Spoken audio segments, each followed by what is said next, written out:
Does Hashem exist? Is God for real? Does Hashem control a different kind of a Rebbe? Not the Rebbe that's going to explain to you a difficult discussion or part in Talmudic study. Not the Rebbe, the Rav, that's going to decide and give you a psak halacha, give you a halacha decision. Not the rabbi that's going to inspire you with a nice vort on the parasha. But the person that has merited to teach our generation that God, that the Eibishter, that Hashem is real. And that He answers us when we reach out to Him. And that He loves us with an infinite, boundless love.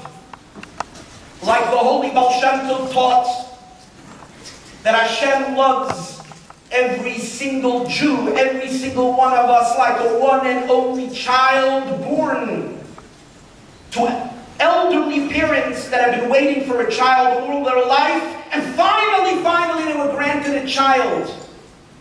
And Hashem loves each and every one of us more. That's only the mashal that we can imagine, that we can think of, the greatest love. God loves each and every one of us more than that. And that He answers us when we call out to Him.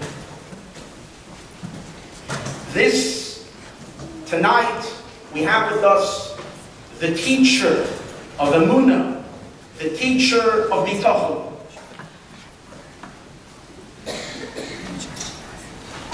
In davening we say, today we said it, Harei ois l'toiva. Show me a sign for good. We're living in a time for the last 2,000 years when there is darkness. When we don't see and feel Hashem's providence, Hashem's miraculous deliverance in our daily lives or in the world in general. It's a time, Golus is a time of concealment. David HaMelech says, Oisoiseinu lo'ira'inu. Our signs we don't see. There was signs back then when we came to the Beis Hamikdash. The miracles that were back then. We read all the stories of the Torah, and God is a God, the Eibishter is an Eibishter, Hashem is a Hashem of a few thousand years ago. But is Hashem and our King and our Shepherd and our Protector now, today, in the year 5779, in the year 2019, is Hashem real? It's dark, and it was dark. But just about a year and a half ago, on a very, very, very memorable night, on Zois Chanukah, the 8th day of Chanukah, the dark night of exile was suddenly lit up with a powerful bolt of lightning. Chasaf for us. And He will do whatever it takes to take care of us. And even if that means a miracle, and even if that means enlisting the most powerful office, the most important, powerful person in the world, the President of the United States, to reach down to take a Jew who is in trouble, a Jew who is suffering, Hashem will do anything. For what? For a Yid that believes in Him truly and trusts in Him. Today when we said Salichas, we said a whole list of Misha Ana. Whoever answered Avraham Avinu Bahar Maria, whoever answered this one, you should answer us, you should answer us, you should answer us. And we say this every day. It becomes like, oh yeah, whoever answers. Again, the God that lived 3,000 years ago. Who's the last one that we mentioned? Misha Ana, the Mordechai, the Esther, the Shush. Right, whoever answered Mordechai and Esther, and then Ezra, HaSofer, and that's it. Why? Well, Chazal tell us, Esther Seif Kol HaNisim. Esther is the end of the miracles. Obviously, we don't have the authority to amend and make a change in the Nusach and the Siddur. But I feel it would be right to add in the Siddur, Misha Ana, L'Sholem, Mordechai, Halevi, Rubashkin, the Beis Asurim, little piece of a much greater redemption that is snowballing our way at enormous speed. The greatest of all redemptions. We are awaiting Moshiach Tzidkenu that's about to hit the world with enormous power. And it's going to change reality and existence forever. Sholem Mordechai's nace and miracle was a little crumb that like kind of fell off before it cracked off. Before the Geula, I mean for everybody, the Geula Pratis of one Jew that was representing and giving us a little bit of a preview of the great Geula that is about to come, if we need proof to that. It happened within a 10-day period of something else that took place in the Oval Office or the front lawn of the White House, when the president announced Yerushalayim. There was such a struggle. You can see that all the forces of Golos, all the forces of darkness trying to hold back Mashiach Tzidkenu, were not allowing that, because it was already the law of the United States a long time before that the embassy should move to Yerushalayim, that the capital should be Jerusalem. They couldn't bring themselves to do it. And just on the 19th of Kislev, which is also a very auspicious, powerful day, it was announced, Yerushalayim. That's definitely a Hachana, preparation for the Geula, for the redemption. So, when we stand now, Erev Rosh Hashanah, right before the year Tav Shin Pei, 5780, Tiyesh Nas Piduseinu. Let this be the year of our Piduseinu, as we are coming to Rosh Hashanah. And we realize as follows. We know we are standing at the threshold of the redemption. We know we were told by all the tzaddikim that they were living in Zman Mamish Erev HaGeula. In 1990, the Lubavitcher Rebbe told the world, Zman Gulashem. The time of your redemption has arrived. Yidden Greitzach to Mashiach Tzidkenu, to be Makabel Mashiach. The Rebbe said so strongly, he said it's even an avua, that it should be told across the world. All the events that happened afterwards, or at that time, the collapse of the Soviet Union, the explosion of the technology, the internet, which is what Mashiach is going to be, a time of information age. But it's going to be holy information. It's going to be the knowledge of Hashem that's going to flood the earth. It has to have a vehicle. It has to have a channel. And now what do we see in the last couple of years? We're sensing the tension that's in the world.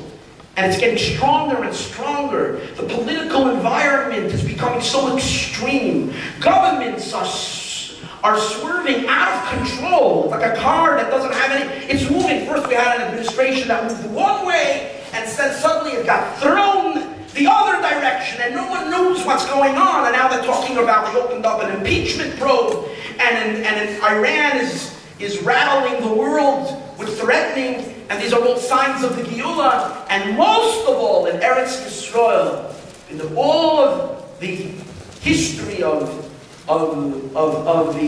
Israel, is the first time that they just cannot put together a government.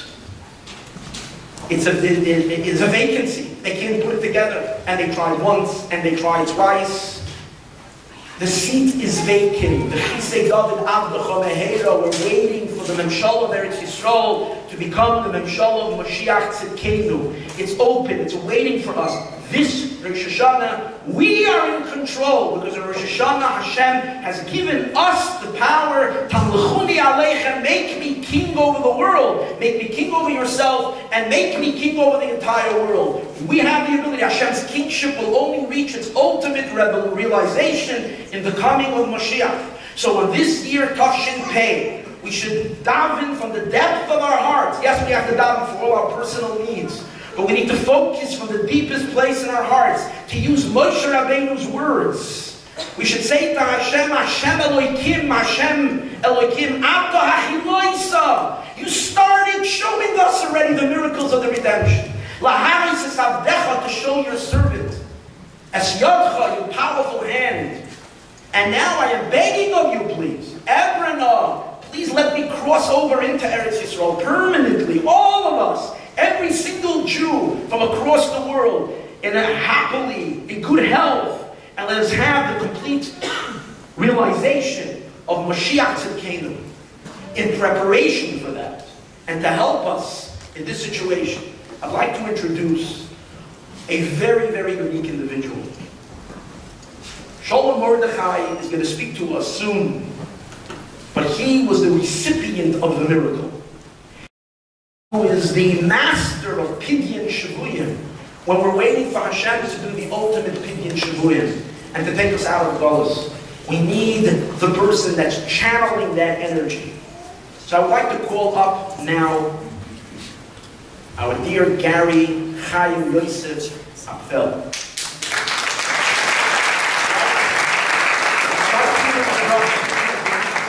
And not only was he the one who was involved in bringing about this great miracle, but he merited to be the one who called Shalom Mordechai, and he brought him the Besuras Agiula, the Besura that he is redeeming. He is the one who received and channeled that. So I'm giving him a bracha. If as long as it takes him to walk from here up here, he should receive the phone call from Eliyahu Hanavi telling the Jewish people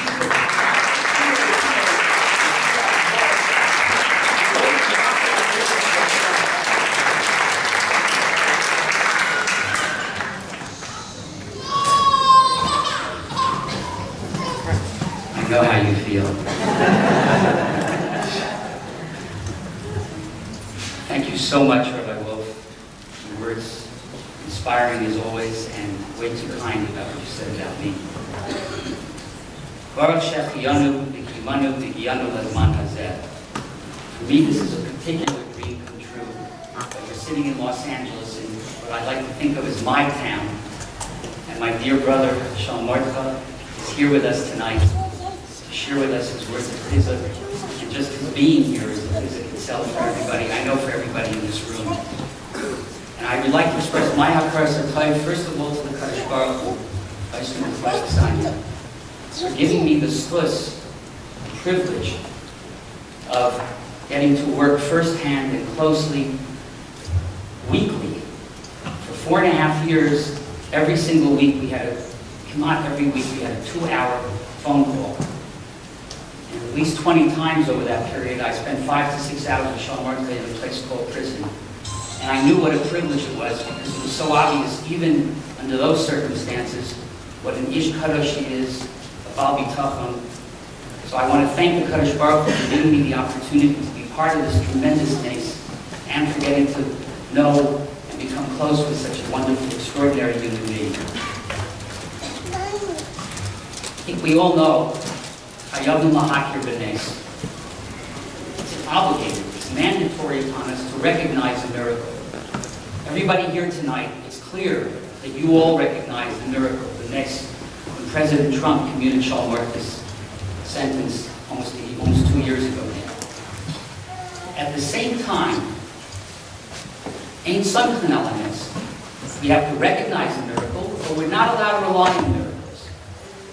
And I'd like to share with you tonight a little inside baseball, a little inside story of some of the efforts that were made, ain't something elements, particularly about some handwritten notes, which ended up being the key that really unlocked the door. The key that led to, indirectly and ultimately directly, to the commutation and to locking the door. The key that the Kadosh Baruch Hu provided us, because it was a miracle that we got those notes, in order for this miracle of the commutation to happen.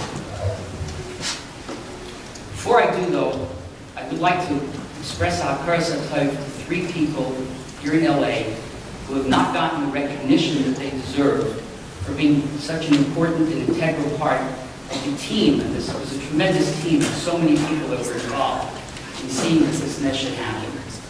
First of all, my dear brother, Tzvi Boyarstein.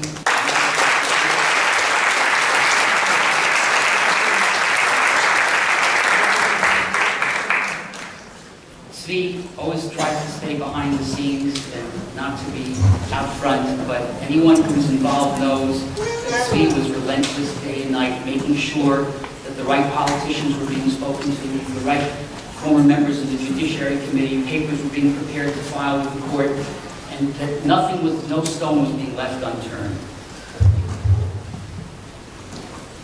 Secondly, I think we should all express a tremendous debt of gratitude and hakaras hatov to Brian Dror, who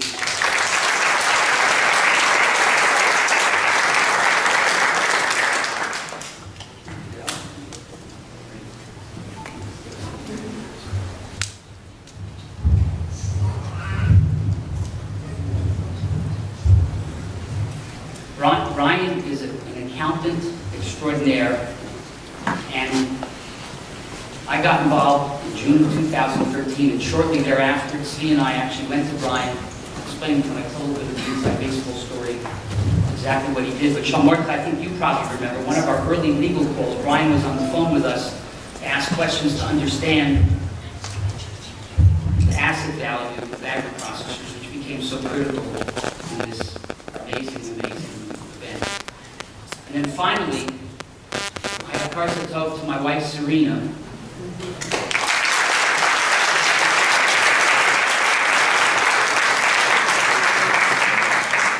supported my decision 6.5 years ago, to give up my corporate practice and to spend full-time pro bono to help Shalmarta. And then once again,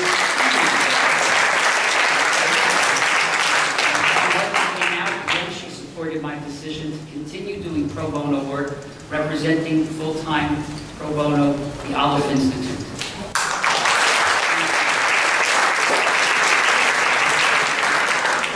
I have one thing to say to everybody here. I hope that you'll all walk away from here tonight really inspired. I'm sure you will. But if you are really inspired, do something about it. Every single one of you can do something about it tonight. You can all become partners with the Aleph Institute. Aleph needs your help and needs your support. So if you're inspired, it's 3 days before Rosh Hashanah, now is the time to become partners, and to become partners and to share in the mitzvah of Pidyon Shvun, which Aleph is doing on a daily basis.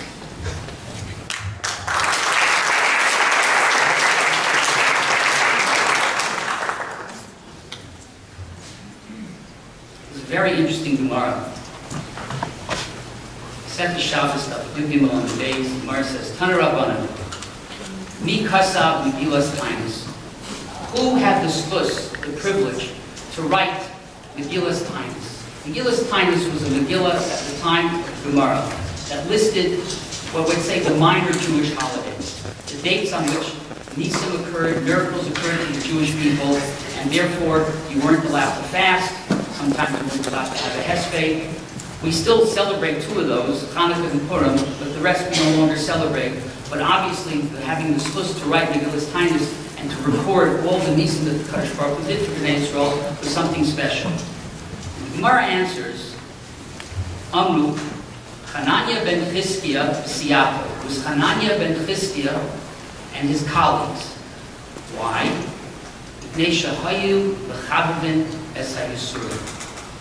Because they cherished the troubles. On its face, that Gemara is a little difficult to understand. It would be understandable to say they cherished the miracles, therefore they were given the zchus to write this Megillas Tainis. But they cherished the troubles. Rav Shalom Tandler, the Rosh Yeshiva of the Sifta Birkas Yitzchak, once explained to me what the Gemara means. It's really beautiful. He said, if you're standing at the edge of a mountain, and somebody comes up to you and starts shaking you violently, and if he would let go, you would go over and either die or sustain very serious injuries. You wouldn't be grateful to that person, right? You'd say, what are you doing? You almost killed me. But if you understood there was a scorpion on your back, and the only way to remove that scorpion was to shake you violently, then of course you would cherish what this person did for you. Someone who has true bitachon and loves the Kadosh Baruch Hu and knows that the Kadosh Baruch Hu loves him or her the way a father loves him or her, when you have trouble that person, or in the case of the Kadosh Baruch Hu, that comes from the Kadosh Baruch Hu, you know that the Kadosh Baruch Hu would never do something bad for you. So Machabav and Yisurim, they cherished the Yisurim because they had such bitachon in the Kadosh Baruch Hu that they knew that the Yisurim were going to lead to something good. And that's why they were given the schus to write the Megillas Taanis. So now the notes. First, a little bit of background. Shlomo Martha was arrested in November 2008 for a crime, which, by the way, he was convicted, but a crime that leading experts that looked at the case, and I'm not, I'm a corporate lawyer, concluded that it was a crime that he didn't even commit. Shortly after his arrest, the company that he worked for, his father's company, Agri-Processors, filed for bankruptcy. And shortly after that, a bankruptcy trustee, an independent bankruptcy trustee with no relationship with the Rubashkins was appointed, and the entire Rubashkin family was removed from the management of the company. They had no control over the company, no insight into what was going on. And in the meantime, Shlomo was fighting for his life in his criminal trial. Interestingly, the bankruptcy trustee had an independent appraisal done of the value of the assets of Agri-Processors, and that appraiser concluded that the value was $68.5 million. That was the first time that we reached out to Brian Brewer, because when we got involved, we wanted to validate whether in fact that asset value was there. And Brian actually found another $10 million of assets, a water treatment facility that this great expert had missed. So in fact, the value of the assets was $78.5 million. The thing that's really strange, or that was really strange to us at the time, to the Rubashkin family, I'm sure, was that in August of 2009, 9 months later, Agri-Processors was sold into bankruptcy for $8 billion. $78.5 million of asset value, and it sells for $8 million, which, by the way, was critical because the main bank that had lent money to Agri-Processors had a $35 million loan outstanding, and it was paid back the $8 million from the proceeds of the sale, so it lost $27 million, which the prosecutors pinned on Shlomo Martha, and therefore, under the sentencing guidelines, they could justify a 27-year sentence. Terrible, right? I mean, I don't know how many people even knew this. This is shocking. And at the time of Shlomo Martha's trial, they didn't even know any of this because they were out. Shortly after he was sentenced, the defense team learned that the judge had held multiple ex parte communications with the prosecutors. Ex parte communications means that the judge was having private conversations with the prosecutors, which is absolutely a violation of canon of ethics, probably illegal. The judge and the prosecutors had an obligation to disclose it to the defense team, and they never did. So Shlomo Martha's lawyers at the time, correctly, moved for a new trial. The judge should have recused herself. They moved for a new trial. The judge denied it. They appealed it to the 8th Circuit Court of Appeals. The 8th Circuit Court of Appeals denied it. And then they went to the Supreme Court of the United States, and the Supreme Court of the United States denied it as well. That denial came on October 1st, 2012. I got involved, I pushed my way in the door, truth be told, but it was because of Tzvi Yarstein. All Tzvi wanted from me was a connection to the chairman of my law firm, Louis Freeh, who was the former FBI director. But once I made that connection, I said, Tzvi, I actually want to do a lot more than that. And Baruch Hashem, I got heavily involved. When I got involved, there There were 3 months to go before the last filing that could be made, 2255. And I discussed with the other lawyers, I'm not a criminal lawyer, but just logically, I said, you know, if you're going to attack the judge again, you've lost 3 times. Keep hitting your head against the wall, after a while it starts to hurt. One of the lawyers said to me, he said, Gary, do you know what Einstein's definition of insanity is? I've never heard it before. He says, you keep doing the same thing and expect a different result. I said, exactly, which is why, in my humble opinion, I don't think attacking the judge is the way to go. We need to find a different angle. At the time that Shaul Martha was sentenced, 2 bidders who had an interest in bidding for agri-processors, 2 out of 20, approached the defense team and said, I want you to know, we were prepared to bid substantially more than the $8 million. But when we came to Cedar Rapids, Iowa, where the bankruptcy court was, the prosecutors, who, by the way, had no jurisdiction and no right to be involved in this bankruptcy, the prosecutors in Shaul Martha's criminal case told us that they know we're doing this for the Rabashkins. And they don't want any Rabashkins ever again to be involved in this business. It's called the No Rabashkin Edict. And that if we bought this company, because they know we're doing this for the Rabashkins, they will make sure to forfeit all the assets. They will take all the assets from us, and they might even prosecute us. Obviously, that scared them away.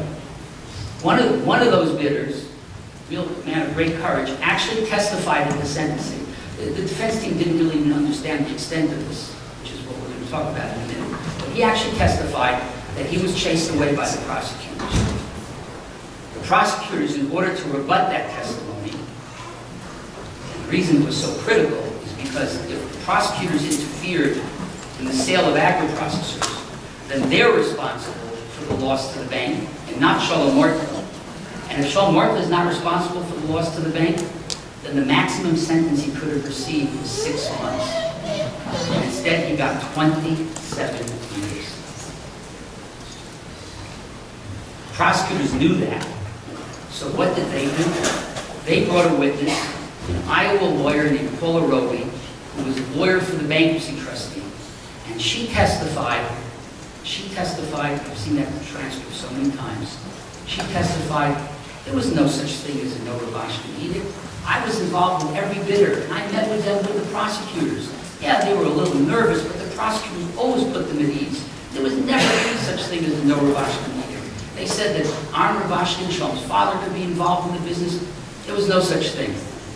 The judge wrote a 45-page sentencing memorandum she issued in April of 2009. And she said that she found none of the defense testimony on this issue of No Rabashkin Edict credible.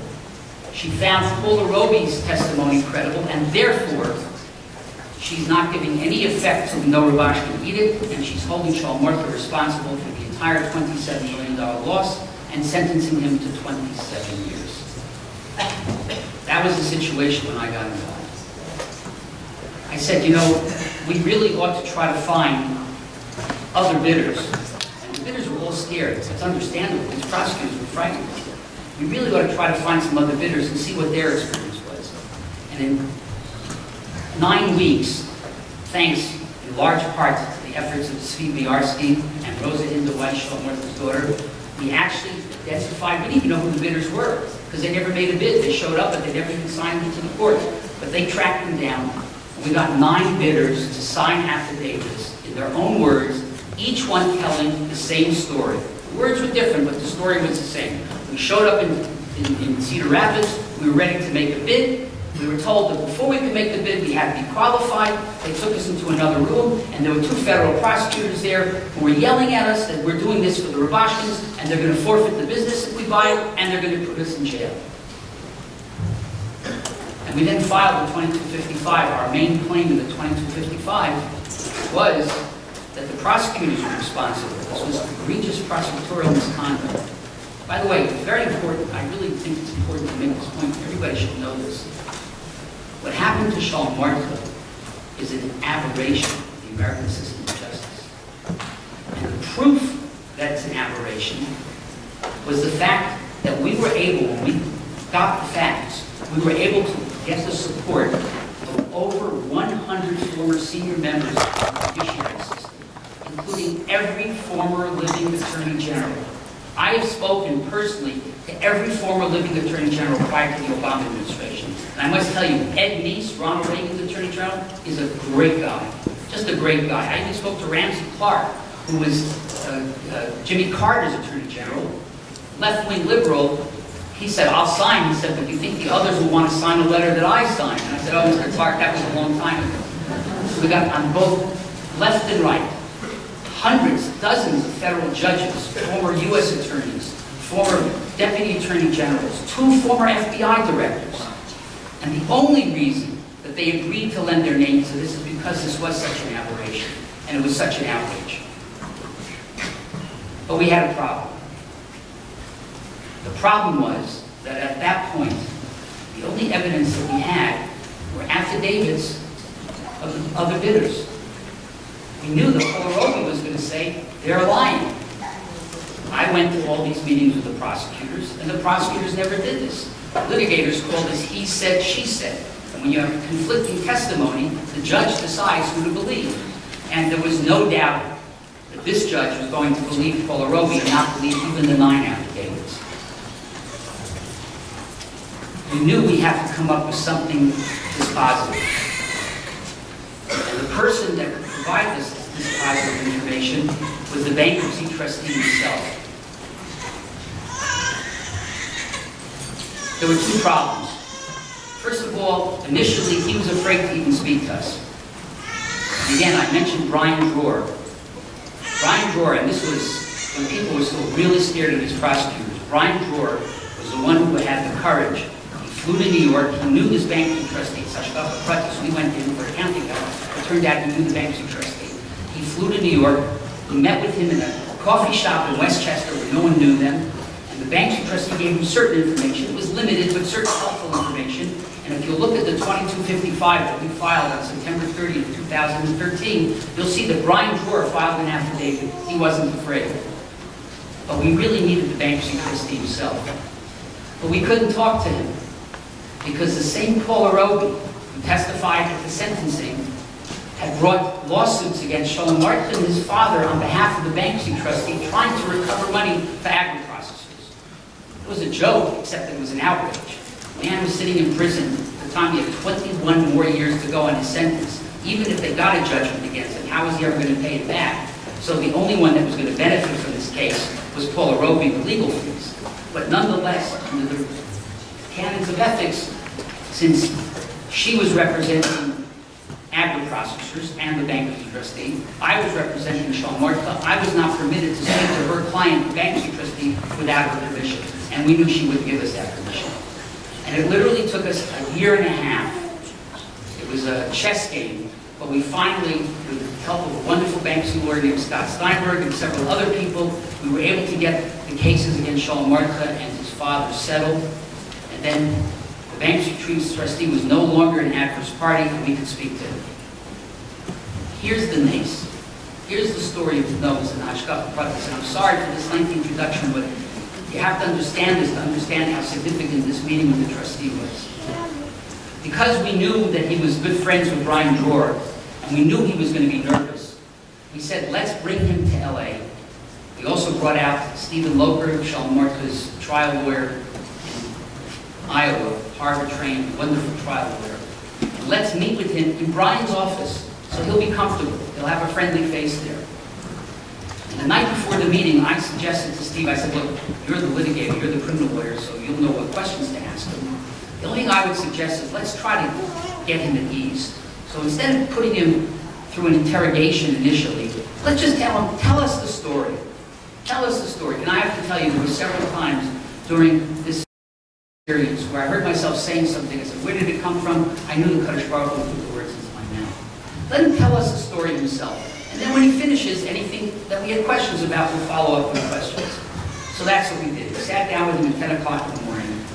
And he tells us how he became the trustee because he had experience in another bankruptcy in the meat business. He understood what kosher was, so the judge appointed him. He told us about the challenges. He told us that agri-processors was a company that he thought could sell for $200 or $300 million. It had real value, it had tremendous revenues and assets. And then he mentioned that at the very beginning of the bankruptcy, there was a threat of agri-processors being criminally indicted, so he hired a criminal law firm, Kelly Dry, New York law firm, their Chicago office. And then he said, but I had to fire, I had to let them go after 5-6 weeks because the estate couldn't afford their legal fees. He then went on for another 5 hours, till 3:30 in the afternoon, providing us with every detail that we needed to know. He told us about how the prosecutors had scared him, but he still was reluctant to really give us all the information. He was still very nervous. But it was clear, we made it clear to him that we would never do anything to harm him vis-a-vis the prosecutors, so he trusted us. At the very end, at 3:30 in the afternoon, it was a long day already, he looks at me and he says, Gary, did you ever get that letter the prosecutor sent to the U.S. trustee? In every bankruptcy, there's a U.S. trustee appointed, Department of Justice employee. And they're there to oversee the bankruptcy for the public. Apparently, this U.S. trustee had a shouting match with the prosecutors. He said, what are you doing? You're scaring away the bidders. You're destroying the value of this company. And apparently, the prosecutor wrote him back a really nasty letter, which admitted exactly what they were doing. I said, you know, we tried to get it. We heard about it because he had told Brian about it a year and a half earlier. He even did a Freedom of Information Act request. The government couldn't find it. We even tracked this guy down. He retired. He's now living in Minnesota. We actually tracked him down. He couldn't find the letter. And then, Nisa Beniflos, the words, the Kaddish Baruch Hu put these words into my mouth. I said, you know, you told us 5 hours ago there was criminal lawyers that you had for a few weeks. Do you think they might have that letter? And he says to me, you know, I doubt it. They were just there at the beginning. But frankly, I don't even remember their names anymore. So, sorry, Shalmartha, but I pulled out my smartphone. Because it was Kelly Dry, which is a New York firm. I knew there couldn't be that many partners in the Chicago office. I went through the names of the partners. And Baruch Hashem was the last one. Julian Saratovsky. Yes, that's him. Trustee called him, said that he's working with us, and he should please help us any way he can. So Steve Loper, because these were two former prosecutors, Steve Loper called him the next day. Saratovsky said, you know, I don't remember that letter.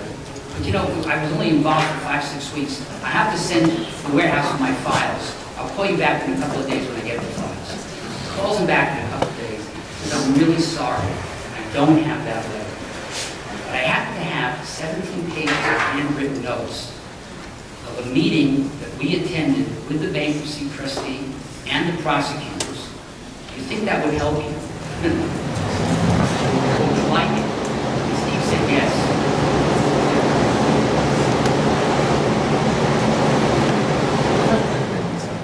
He also told us that he had, which he gave us, a letter from the bank. It's unbelievable. The government had an obligation to provide this information to Shalom's lawyers.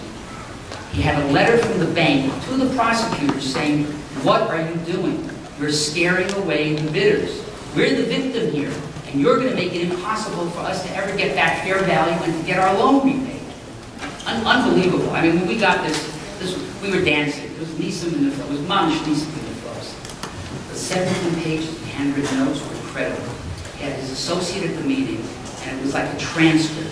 And this kid was writing down what each person said. And at least 8 times in those handwritten notes, the prosecutor says, no Ravashkins under any circumstances. No Ravashkins. We don't care what it does to the company. And guess who's at this meeting? Paula Roby, the same woman who testified there was no such thing as a no Ravashkin edict. And one of the times that he says, no Ravashkins under any circumstances, she says, okay, we understand no Ravashkins. Do you have any other conditions? Our reaction. Chasdei Hashem. Why were those notes so critical? Those notes were so critical because now we had incontrovertible, independent evidence. It's no longer he said, she said. The bankruptcy trustee is not affiliated with Shalom Ravashkin. Those notes are genuine. They were taken at the time of the meeting. There was no question that there was this no Ravashkin edict. We got those notes in February of 2016. And we then went back to the U.S. Attorney. I'd met the U.S. Attorney, 3 former Deputy Attorneys General. I mean, the efforts that we made. The lesson here, by the way, the lesson that everybody should remember is if you have to be tough, then you just keep trying to do everything that you can do because nothing's impossible for the Kaddish Baruch Hu. You just have to keep making the effort and then the Kaddish Baruch Hu will make the next. 3 former Deputy Attorney Generals and I went to Iowa to meet with the new U.S. Attorney. We went back to him and we said, we now have incontrovertible evidence. We don't want to embarrass you. Let's make a deal. Let's agree that Shlomo Mordechai should be resentenced to time served, and the notes will never see the light. And to our great disappointment and surprise, he said no. So we then filed the papers with the court, but more importantly, we used those notes to get the support of all those former senior people in the judiciary. Just one story, Tzvi will back this up. There was a man, I think his last name was Freed, Charles Freed. He was a former Solicitor General of the United States, which was the person who argues cases in front of the Supreme Court of the United States on behalf of the U.S. government. He was now a Harvard law professor. And one of the Olive people had called him and said, I never signed these letters. So they called me and said, why don't you give it a shot? So I called him up, and he said to me, I told your people I never signed these letters. So I said, I understand that, but it's not every day that I get to speak to a former Solicitor General and a Harvard law professor. I'd like to take advantage of it. Could I explain the situation to you, and could you at least give me some advice? So I explained the situation. It took me about 15 or 20 minutes. And then I told him about the notes. And without me even asking, he said, I'll sign the letter. I've never signed these letters before. I will sign the letter. Those notes were the key. And those notes led to the White House understanding that this was an appropriate case for commutation. And once we had the support from all those judiciary people, we were able to get 80 senators and congressmen to sign support as well, including, amazingly, Orrin Hatch, who was a senior Republican, and Nancy Pelosi, whose name you've all seen in the papers recently, but she was the minority leader of the House of Representatives, so you had this bipartisan support. And Baruch Hashem, that was the key to unlock the door. That was the way the Kadosh Baruch Hu made the nest. But remember Hananiah ben Chizkiah that we spoke about earlier? I'll never forget. Baruch Hashem, it was Zos Hanukkah that the miracle happened. But 5-6 weeks earlier, we already knew it was going to happen. It never happens until it happens. We've been told by the White House, the President has made the decision, he's going to commute the sentence. It's no longer a question of if, it's only a question of when. And we were very confident at the right time it was going to happen. So I said something to my dear brother Shaul Marshall on one of our phone calls that I thought all along, but I never wanted to say anything to make him feel bad. I said, Shaul Marshall, a year and a half ago, when we got those notes, I was so sure that the prosecutors would jump at this deal and that you'd be out of prison and you'd be home. And he said to me, I'll never forget this, he said, Chaim Yosef, I also was sure, but I want to tell you something. I'm glad it didn't happen that way. I'm glad that we were able to get the story out. This is a Kiddush Hashem instead of a Chil Hashem. And that the world sees that I didn't do anything wrong, because that's Mekad Hashem Shemayim. And I said to him, I said, Shaul Marshall, for me to say that, big deal. I go home every night with my wife and my family. For you to say that you're glad that you sat another year and a half in a place called prison in order to be Mekad Hashem Shemayim, you would have been one of the Siyakta, one of the colleagues of Hananiah ben Chizkiah. Therefore, it gives me great pleasure, and it's my honor to introduce a man who's Machabed as a Yisurin, a Baal Bitachon, my entire breeder, Shaul Marshall Rav Ashby.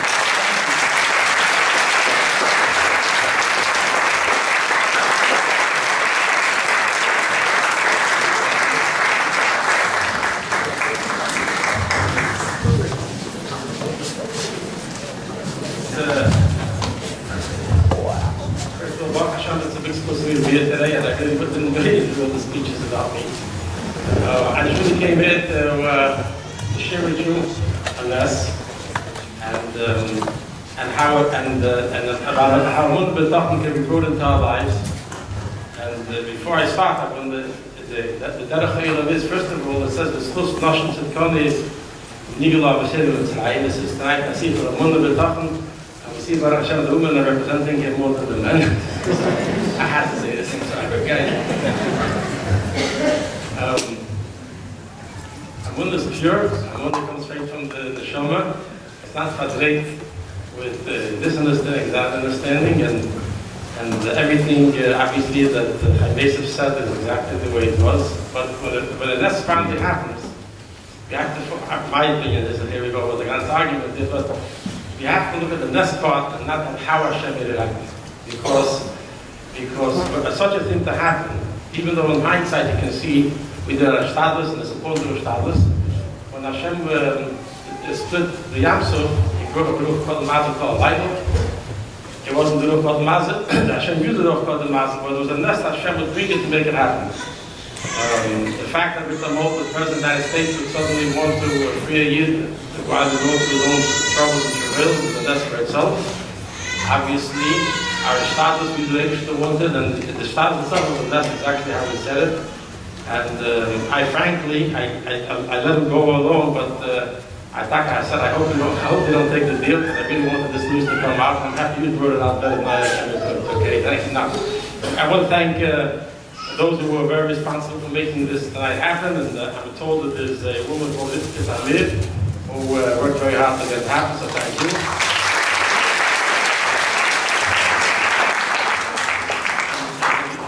And now let me share with you what we came here tonight for us about the Munah, the Tachon, our Aleph, the Munah, our praises of the Tachon, how it brings people to Gula. We all are good people, Gula, Kloli, from Mashiach, everybody in their own personal lives. Nobody here sitting tonight here doesn't need something from our brother Baruch. And we're now going into Rosh Hashanah. It's a time when we're going to crown Hashem as a king. A king is not a dictator, and that's why it's important that we crown Hashem as a king, because once Hashem is our king, he takes care of us. So instead of giving you speeches, I'm going to give you my story, part of my story. I'm going to stick to 3 stories and see how long it takes. If there's more time, I'll go further. But I think 3 stories I'm going to choose actually bring out a few things about the Munah that I learned and I live with Baruch Hashem, and hopefully some of it you can take it home with bring in your life. To start with just with an introduction, I wound up in this state called Iowa. You know, the United States is 50 states, and Iowa was about in the middle of the country.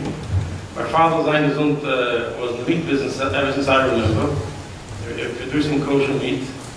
And they decided that somewhere in 1988, somewhere there, he got the idea of opening a schlachters to make a very good supply of kosher meat in the middle of America, because there's a lot of cows. Very few people have a lot of cows. If you're shechting cows, that's the way one of them. That's shechting people. So there were very few in there. I came there about, I heard there was an issue over there. My father was going through the startup difficulties, and the young guy I was, but then Baruch Hashem, my wife had 5 children, and we decided we were going to try to help him. And I had a little bit of an idea how to help you and have kosher meat out in the United States. I hope that this supply of meat will allow Baruch Hashem to realize that. And over time, what you see today, kosher meat in supermarkets, was one of the achievements Baruch Hashem that Hashem gave us supposed to do. Before that, and that happened.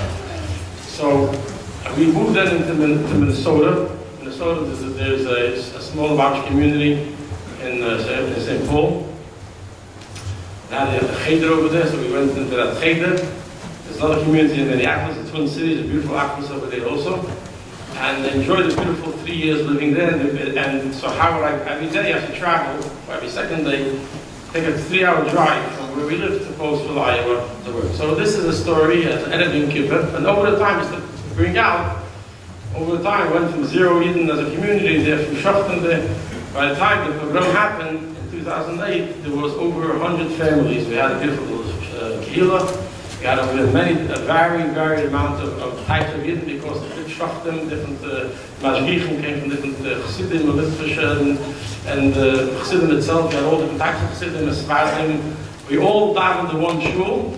We all had tremendous achdus, and I think in schus of this maintained itself throughout all the years. And we learned together, we davened together, we vibrated together, we had our malchus together. Each one shared their own stories of their rebbes, and there was a great feeling of access. And later, when I fell into this, the sewing part of my life, there was a tremendous access. Even got together to daven for me, and I think it's one of the discussions was that we had this tremendous access. So just to encourage ourselves to go into the new year with the access and the access throne and united with everybody, and that brings a baruch. So I was there in Yom Kippur. There was no kehillah there then. I had to drive back 3 hours to get back. I looked at the watch, and it was late at 12 o'clock. I was trying to finish up all the kosher meat. We could wait properly. I wasn't a mashgiach, but I took the kosher obviously serious. And I knew if I drive back my car, it's going to take 3 hours. I get the 3:30. It took well before Shkia, but I would not find to do a regular editing people with the children to have a bonus. So I asked, like, I asked one of the workers, do you have any idea how do I get back first? The guy gives me an idea. He says there's a farmer next door that has one of these small little airplanes, like a single engine airplanes, this little tiny little things. Like has 2 seats in the front, and if you have no legs, there's 2 seats in the back also. And so it's called 4 seats. He said, and so he'll fly. So where's the airport? He said, the airport is on his farm. He has a big, he mows his lawn. He thinks wonderful. I'm a little bit of a courageous guy. So fine, let's go. So he pulls out. I go to his house, knock on his door. This is interesting. He goes to his garage, and he pulls out his plane with the street. He expects me to sit down in this little thing. He's going in, I get in there. He gets in there, he gets very serious, he puts on headphones, and he just starts making the dials and the head. And talk about, he must have been a Navy pilot, an airplane pilot, whatever. He screams out, clear, as if somebody is dead. He starts the engine, and I'm watching, and he pulls into this grass runway, and he takes off. I'm fine. I'm a chayah, so I'm thinking now, so instead of 3 hours, this is like an hour, 1/4. We live very close to the airport. So like this hour and a whole world of a difference. So I'm a curious guy. I'm sitting the first time in my life in the cockpit. So I decided I'm going to find out what pilots do to know how to get around. They have this dial, that dial, is busy talking. So I started looking, what's this, and what's that, and what's this. There's one dial there, and the Baal Shem Tov says that from everything we see in here, we have to take a lesson of Yitzhak Hashem. And Hashem really set me up for this. I learned a lesson in my life, nothing new, but it became tangible. I asked, there was a dial there. And every plane has, in the computer form, there's a dial, there was a bubble. In this bubble, the backdrop was the sky, and the earth at the horizon, and there's a little plane facing the horizon. I noticed that as the plane is going up and down. The plane never really flies. So this little plane inside this bubble is bobbing up and down, and I noticed if it goes up, this little plane is pointing up, and if it's pointing down, the plane is going down, the plane is pointing down. And Keith asked him, what's this? He tells me about this dial. This is a very, very important dial. So I expected to hear this complicated, sophisticated thing is this dial tells him with the longitude and latitude. I said, what does it tell you? He tells me, this dial tells me if I'm flying up or if I'm flying down. I started laughing. So he got Zeifa Shepherd. They say Zeifa Shepherd in English. He got bothered. And he just said, where you live? I said, I'm sorry about he's driving the plane. I'm not going to magnet me. So I said, actually, it's pretty funny. I mean, you have to look at the dial to know you're flying up or down. And I came out from prison, I never saw these iPhones. Right? So I was at my brother's house. So it was very shul, the first shul was. I walked out to go to the mikveh, and it started raining. I ran back in to get my brother. I told one of my friends that, it's raining outside. So he takes out his iPhone, and it's raining. It wasn't supposed to rain. He's not checking his iPhone. I said, look at the iPhone, phone. Look out the window. The world's gone nuts. I said, what is? So and this is the lesson. He tells me, listen, see, now you're flying in good weather. So you can see where the sky is, through the ground, and you can see what's up and what's down. But when you fly through a dark cloud, you don't see what's up and what's down. You can't see the sky, you can't see the ground. So then you can't see what's up and what's down anymore. And not only that, this is the amazing thing, they wish that people don't really fly. So they wish to made the person, if he's flying through a dark cloud, his senses become so famished. So for the confused that when he thinks it's up, it's really down. So he tells me, when you fly through a dark cloud, you get so confused, you don't even know what's up and what's down anymore. What you think is up is really down, and what you think is really down, and you'll give more gas to fly out of your problem, and actually you're speeding to your problem, speeding to your death. So what do you got to do? I said, I'm not doing anything. I'm not flying any planes. Don't worry about it. But see, what you have to look at this dial, and you follow it. And even if all your senses will be screaming at you, you're doing the wrong thing, you're flying the wrong way, you have to. If you do what the dial tells you, if you follow it, you'll get out alive. And if not, you smash into the ground. So Baruch Hashem, I got a good lesson in flying. I landed on time. We had a nice kippur. But this lesson I could bring with this story for weeks. I brought back yes, my friends. I didn't stop talking about it because with this in the metaphor. There's a perfect metaphor for the Torah. Hashem gave us a Torah. We're hidden. And we're going through life, and when life is going through well, and we can see what's up, and we can see what's down, and we can see what is going to bring us good or bad. Somehow we think we can handle it with our own cycle. But there are times in life where clearly we don't know what to do. It's like a dark cloud, it gets dark. Every test in life it gets dark. You don't know what's up and what's down anymore. So people think you can do, if you trust your senses, you could be actually doing the other wrong way. Rather look into the Torah, look what Hashem tells you, and if you follow that, you'll fly out of it. So in good times, I followed the same advice, obviously. I never put Russian, this is good, we're doing Russian good, and then the pogrom hit, and I bit them all, I filmed a very, very dark cloud. And I remember the story, so this is the way I try to explain, I share this story many times with different people, but then, and now a lot of times more, is that I knew for sure two foundations of our faith. The first foundation is, and everybody has it, every Yid naturally has a munah, because a munah comes from a neshama. It's not foreign, you don't have to create anything new, we all have a munah. And from our munah we all have a tachon, we have to just strengthen it to reveal it. By learning, by understanding. So our munah tells us that whatever is happening in our life is created by Hashem, created for a purpose, and the tachon means, and I'll explain a little more by way of story in a minute, is that Hashem, to trust Hashem, to take us out of a problem. And not to make peace with the problem, not to say only Gamzul Teva. The Gamzul Teva applies up until now. Going forward, you have to have a tachon that Hashem, and the tachon is actually a mitzvah. When you have a tachon that Hashem, you're doing what Hashem wants you to do. It's not that Hashem wants you to wallow in the problem and just say, okay, I'm okay with it, the other way around. Have the tachon, daven to Hashem to change your matzah and take you out of the problem. So later, when I found myself, and this is here, I wanted to get, let me first, the three stories I'm going to tell you is the story of the Nace, how it happened, and then two stories, the beginning and in the jail. So like this, a miracle happened in Tafshinayim Ches, so a year and 3 quarters ago. I was then in the cell number 307. I was davening, it was in the morning, it was Aleph Tevis, it's the first day of Hanukkah, the 7th day of Hanukkah, the first day of the month. The cell is, if you can imagine it, is 6 feet wide, and I'll just give you a little picture quickly, because I don't know, and 8 feet long. It's a tiny room, a small sukkah, it's even smaller than a sukkah, and then in this little room, they have this, it's called 2 beds. It's one shelf on top of the other shelf, they have a mat, there's a little window there, there's bars by the window, obviously, they don't want people to come in. And yeah, bars in the window. Your safety. And then there's and then the tried everything to and there's a table over there. And I sat there, I did many hours. And it was a very depressing room with kids there. And how do you make yourself happy? How do you pick yourself up out and say hallelujah, simcha, in such a massive? So again, look into the thing that Hashem says. A person is not there where he physically is. He's there where he wants to be, or he's there where his neshama is. That's where he is. Where his neshama is. In other words, if I right now am davening and I can picture myself in shul, I'm there. I'm not here. So that's what I did. I was in 770. I was looking for a minyan actually, and I found a minyan. Nobody wanted to be the chazan, so I did the chazan. And I was saying hallelujah.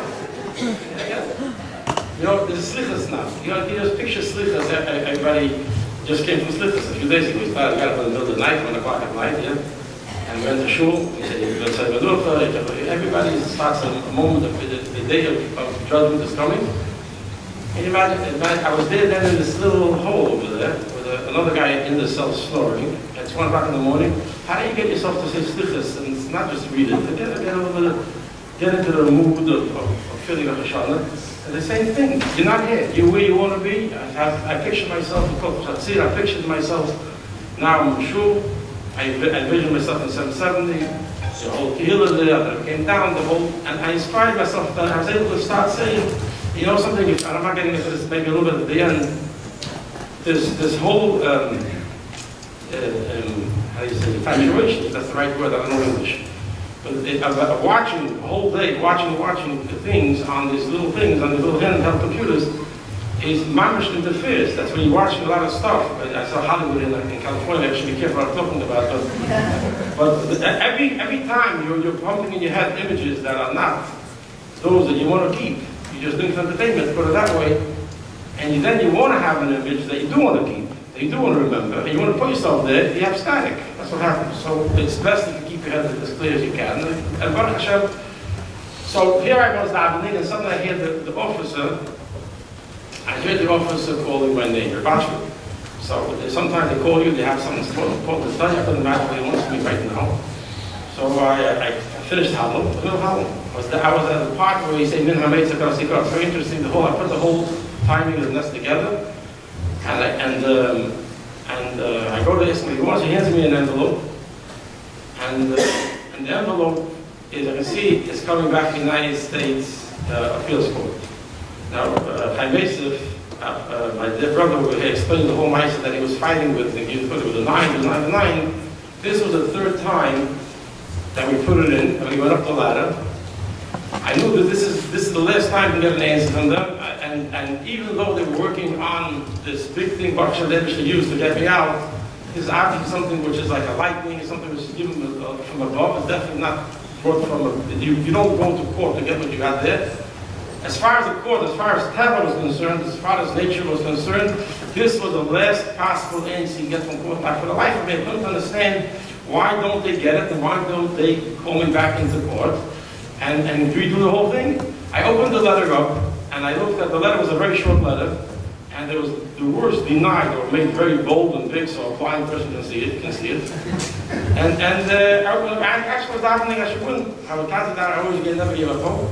And it's denied. Now this denial meant that there's no more avenue in Teva that can help me.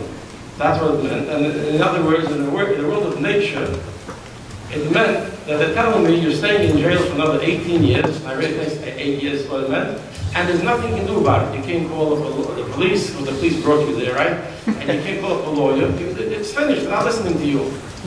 And here is where one of the things I learned. It says in the pasuk, "Hashlich al Hashem yehovchu v'yivak." Throw upon the English there your problem, and He will. Just give me a second. I'm 3 minutes. This is a lesson in life. Hashlich al Hashem in Kapitel Nun Hey. It says like this: throw out on the English yehovchu as your package. You have a package. Have a munah. Throw it on Hashem. V'hu yichal kalach, and He will sustain you. That's yichal kalach comes from the word kalkol, which means sustenance. He will sustain you. So if you have the meaning of the pasuk is, if you have a problem, give the problem over to Hashem, and Hashem will help you. Now the question is, not every problem is sustenance. I mean, some people have problems from Nasach, Hashem should give them a new year old for us they need. But other people have problems medical, other people have problems with shidduchim, other people I had a problem then with legal. Why does Hashem use the word yichal kalacha, which is really specific to food? Granted, food is general, but what the chayra, it would seem that the word would be better, would be Hashem Hashem Yavcha, throw upon Hashem your problem, Hu Yeshiach, He will help you.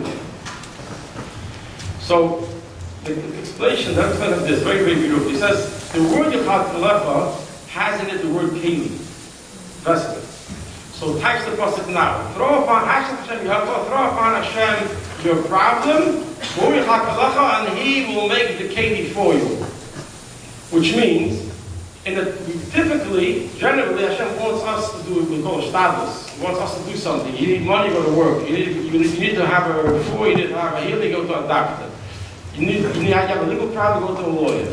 To make the keli, that keli that Hashem sends to help. What happens if you can't do any keli? Sometimes you can't have a job to go to, you don't have a doctor. You go to a doctor, the doctor tells you something he shouldn't be telling you. Like there's no way to get healed, there's no way to be helped. So a person, the non-Jewish way of thinking, it would be, if you can't see a pathway, how to be helped in a natural way, it's over. It's over. So Hashem says the other way around. I mean, if you're in a situation where you can't make a keli, then strengthen your emunah. Hashem, you have to strengthen your emunah. Hashem will make the keli for you. And that's why Hashem chooses the word Yichal Kalecha to teach you this lesson. And this lesson is a lesson I went with me all the time. Of course you have to get keli, of course you have to do a status. But if the keli, you know, every time, we spoke about many times going through the paperwork, there's a lot of paper to go through. And every time he called, the first thing we did was say Tehillim.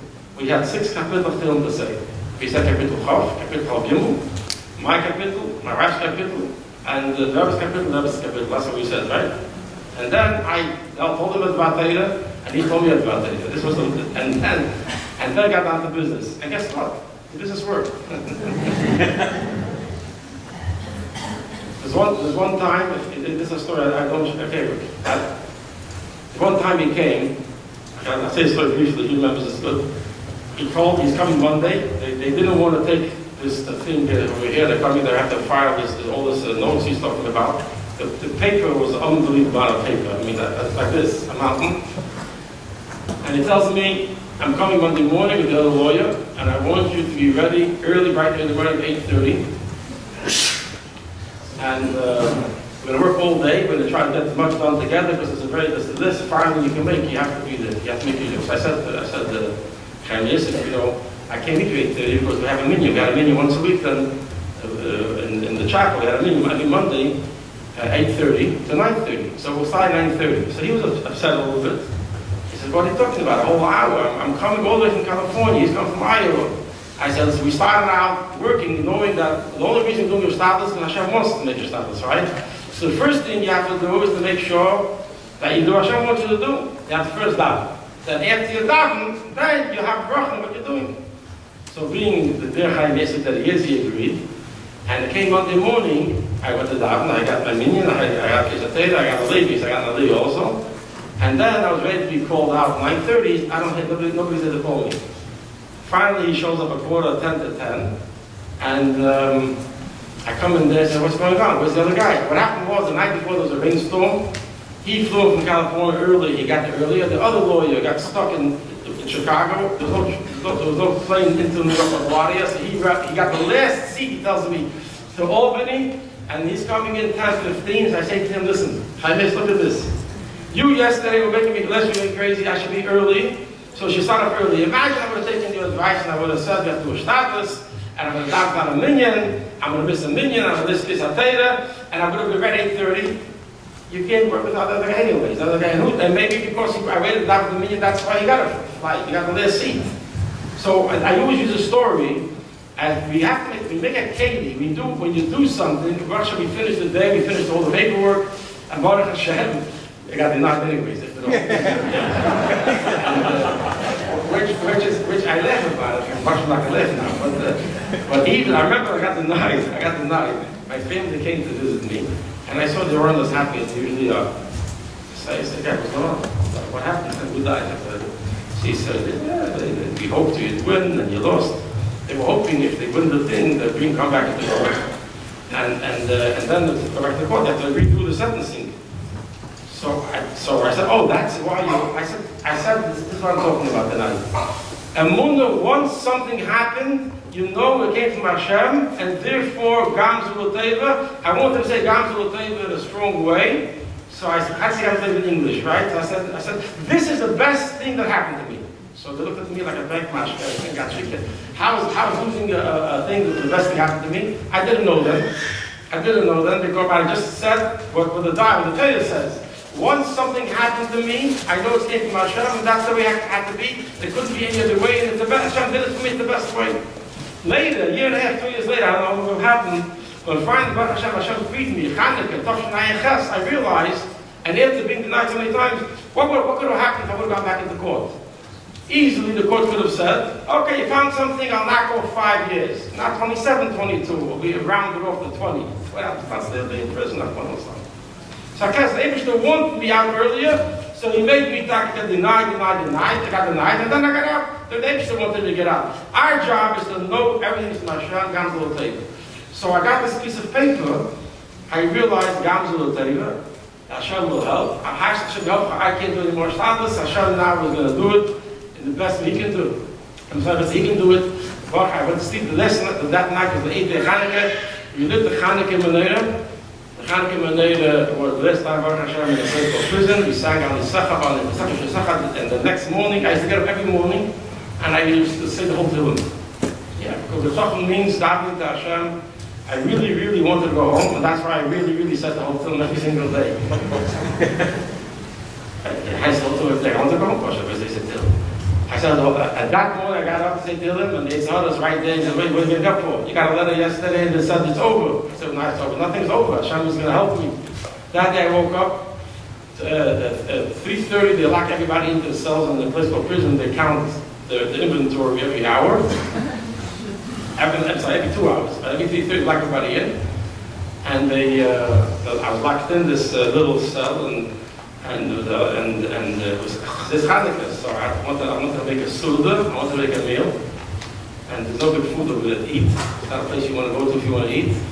And so I had matzah and tuna fish. So I left everybody else. I said, I had a gatsa meal from a matzah and tuna fish. First I ate matzah, and then I ate tuna fish, and then tuna fish and matzah. Then the second course, the third course I had again my tuna fish. I wasn't hungry. The main thing in my mind was that I kid. My dear Father in heaven, I want to go home.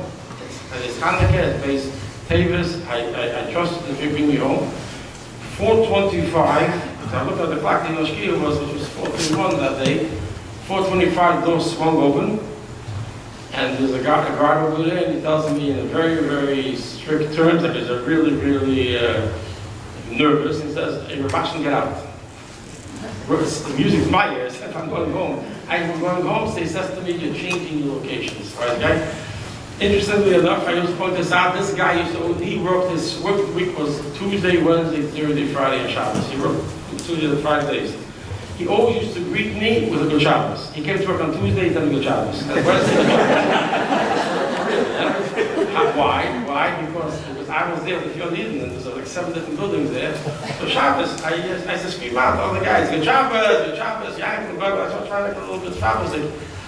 So he was on shift one Friday night. He calls me over and he says, "Are you serious?" He says, "Rabashon, what are you screaming out these secret words? I don't understand. You're saying other prisoners. You're making a secret code to bust out tonight, like, it's like a jailbreaker." So I said, "Is this a place you have everything is under suspicion?" So I started laughing. I said, "Listen, first of all, God help me. I'm walking out the front door. I'm not breaking out of here. And second of all, the Shabbos is a greeting, because the Shabbos explains that Hashem creates the world 6 days a week, and the 7th day we rest, and that's when Jews rest. Since then, every time you saw me, you told me the Shabbos. So this is but for all people that Hashem sent to get me out, we'll miss the Shabbos. Because it was an effort. It took an effort. I have enough time. It was an effort to keep Shabbos in prison. About not asking a guy to do something for you. I couldn't have a half cup of water on Shabbos. There was an effort to keep Shabbos properly, even if you were Shem Shabbos. And Baruch Hashem, I never looked at my situation to say, and I'll speak about it a little bit soon, but to say because I'm in a difficult place, I want to make it easier for myself. The other way around. Easier for me was to get connected to Hashem, to get connected to Hashem only through doing His Neder mitzvahs. So he sent me downstairs, I grabbed my Dallas film, they bring me to a different building. Now I realize something is going on. And they bring me into a room, and the warden is there. The warden walks in. I'm standing in one corner of the room. The warden walks in with there was a lady with her assistant, and they're standing there. And they were waiting for an official paper to come to tell for my release. And I'm standing there. They're standing there. They're staring at me like they're not staring. It's very uncomfortable because the look was like in bewilderment. They knew in any minute they're going to tell me that I'm free to go home. They've never seen something in their life. I like to describe it that you're standing by the Yamsuf, and you see the water suddenly split. What would your face look like if you're standing by the Yamsuf? So I wanted to break the silence, and I wanted to tell her, my mother told me it's not nice to stare at people like that. So I wanted to get her to stop talking, but what's going on? I didn't do it, obviously, so I'm not listening. But anyway, finally the paper comes in, and then she tells me, "Congratulations, Mr. Rabashon. The President of the United States of America, Donald J. Trump, just signed your paper." And I always use this opportunity to give him a bracha, that he should bench him, protect him from his enemies, all his enemies.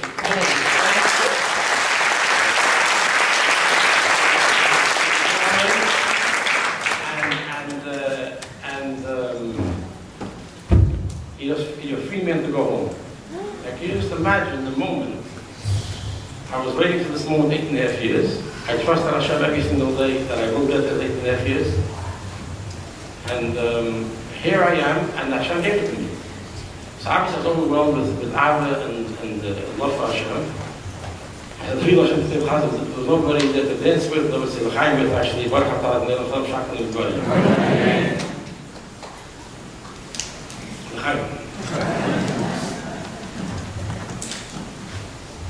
And they're still staring at me like that.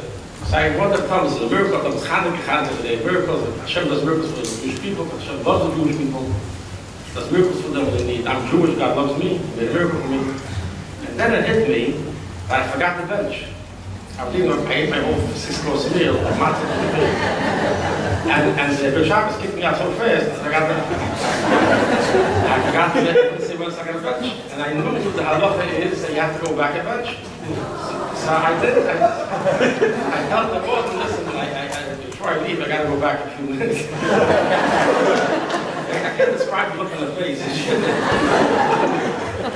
What? It's not nice I ate matzah, tuna fish and chops. I was trying to get it going. I guess I wasn't. If you were there, you would have been better. You sure?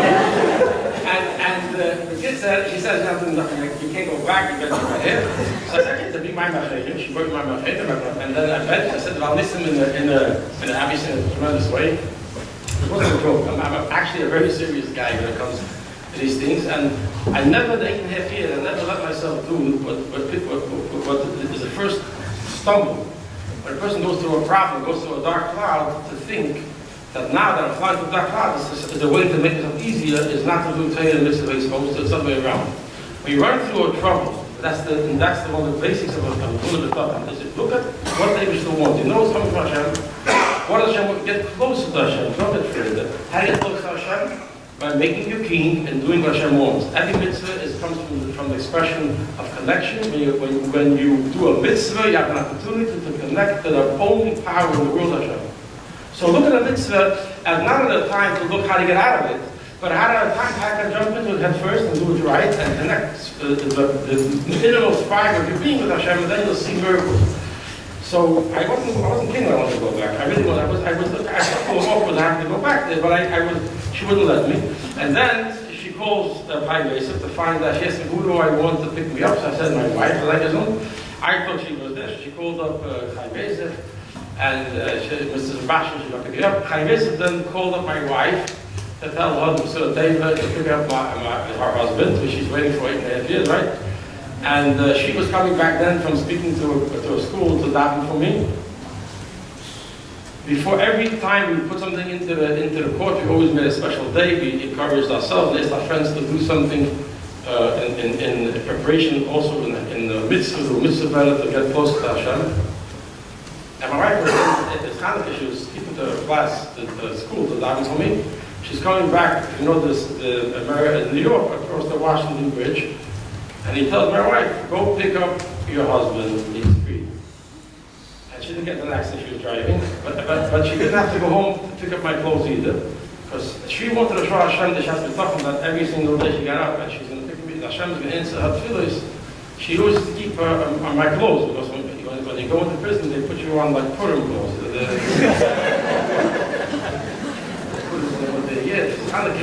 Anyway, so she always had the clothes, and interestingly enough, again, Hashem made it that she was in the car when she was called, not home. She was at home also. Again, there's a bunch of lessons here. That's what we're sharing. It's not about me or anybody. It's about Hashem. You serve Hashem. Hashem had her. She didn't go home. She went straight from there to pick me up. She came out with the simcha. As Rabbi Wolf said before, the simcha was when you see Hashem suddenly uncover the dark cloud that covers over the veil, over nature, and you suddenly see the overriding thought that I had when they told me that you're free to go home was this. Yesterday I got a letter that told me, according to nature, there's no way for you to go home. And the very next day, Hashem said, get out of here. That's exactly what happened. And this is the lesson I try to share with people.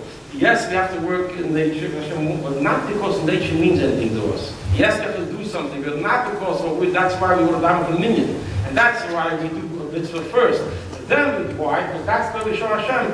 It's not me doing it. You're doing it. When you want me to do something, I'll do it. But I don't put every time I got to go to Peace News, a piece of good news, I never felt better because I had this good news, and that's why I was never disappointed when it didn't work. Because I never looked at those pieces of good news. They found the notes and they found this. This was not my salvation. My salvation comes from the Einyoyas, from the Eibush themselves. So now, maybe I'm out of time. I want to share with you two stories about doing mitzvahs in the Facebook prison. I think it brings out the idea of the Munah B'Tachas. I got free the 7th day, the 8th day of Hanukkah. Interestingly enough, the first time that I'm born in American born, and I never really had to fight to do anything Jewish. And Baruch Hashem, so the first time I had to fight to do a mitzvah, and the first time that I got introduced to Aleph was about Hanukkah. The first time I had to fight for mitzvah was for the first night of Hanukkah. Interestingly enough, Hashem frees me a few years later on the 8th day of Hanukkah. The Mamish came full circle. And in fact, the story happened there. This is where I learned how this is what happened. So the first time they put me into jail was because, not because of any charges, because they denied me bail. They didn't want to give me bail. They hold me into court, and the prosecutor had a list of arguments against me, and he listed them out. And one of his arguments was that I'm not really an American citizen. Look at them, I'm Jewish, I was born in America, I was born in Borough Park. So I went on, the last time I checked, Borough Park is part of the United States. So he had a very interesting theory there. He said, because I'm Jewish, therefore I can go to Israel, I can get an Israeli citizenship, and therefore, in his words, and this is printed in his papers, I'm a de facto dual citizen. I'm not really an American. The amazing thing is that he had other arguments also, I want to make it clear, but this was one of the assets. And the judge agreed with him, and he wrote that one of the reasons putting me in the jail is because I'm Jewish, because I'm dual citizen. I'm not entitled to. Now this was so shocking, even the ADL got in, they wrote a letter then. But meanwhile, I was in jail for 73 or 76 days. And because they didn't give bail, finally, Baruch Hashem, I got bail, but I ate up a lot of money, and ate up a lot of time. But what happened that time, was a very interesting story with Hanukkah. I wanted to do all the mitzvahs I'm supposed to do. That place, they let me keep my yarmulke and my tzitzis, they let me have kosher food, and they even let me daven, they didn't give me davenwasser not from the bathroom. It was interesting. They kept America's a great country in that even the prisoners are entitled to religious freedom. I came to Hanukkah, the warden says, fire low. Why fire low? They said, because I can burn the place down. So, why am I burning the place? You can't burn the place down. There's brick and mortar and steel, we're burning down. And that was the fire chief's excuse. So my friend called up Aleph. That's the first time I got in touch with Aleph. And I got and made the amazing Eidbarchen to have supposed to work for Aleph also, and the amazing thing is they get serious, they jump in, and they help every single year in every situation he's in. To give him, make sure he has film, to make sure he has kosher food, to make sure that they have medical care. We're not only talking about getting him out of jail, even in jail, to make sure he's treated like a human being. He's in the Tzir Hashem, and it's Chus HaShirat, so Aleph got involved. And to make a long story shorter, Baruch Hashem, the warden told Aleph, okay, he checked around, he found a fireproof room, and he's going to take me out of the cell and bring me there to light Hanukkah and later. And not only a regular candle, but oil. Baruch Hashem. Hanukkah, they bring me to the special room. And this is a room straight out of the books. There's a big happy door. It's a big room over there. The two guys, one guy was a real tough officer. And but look what happens. So I can't hold him. One guy's holding the lemonade, the other guy's holding the candles. I'm walking behind him. I'm just full of thinking also. So and I walk in this room. It was mamish a fireproof room. Windows, brick mortar. But in the corner, I didn't pay attention. In the corner there was a partition, an L-shaped partition, about the height of this beamer, let's say. He puts the lemonade down on the partition. And the guy tells me, okay, go do your thing. And the two guys stand on the side. I guess they want to say, oh, man, the church said, all right. So I wanted to leave, but they're watching me change the side. I was focused, every mitzvah, this is something you have to do. A mitzvah is an opportunity. Every mitzvah has its own bracha that brings down, you put on film, you tie your heart and mind to the Eibush. You light Shabbos candles, you need physical light into your house. Spiritual light, not physical light. Spiritual light, physical.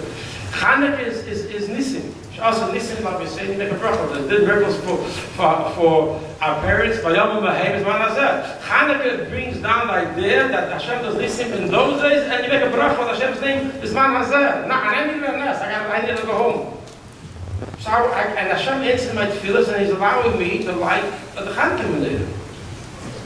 So I was really excited. I ran over to this the first night. I put one of the oil cups into the menorah, and I'm about to light the shamash, and suddenly a thought comes to my mind: what is this doing? This little wall going in the middle of this big pool.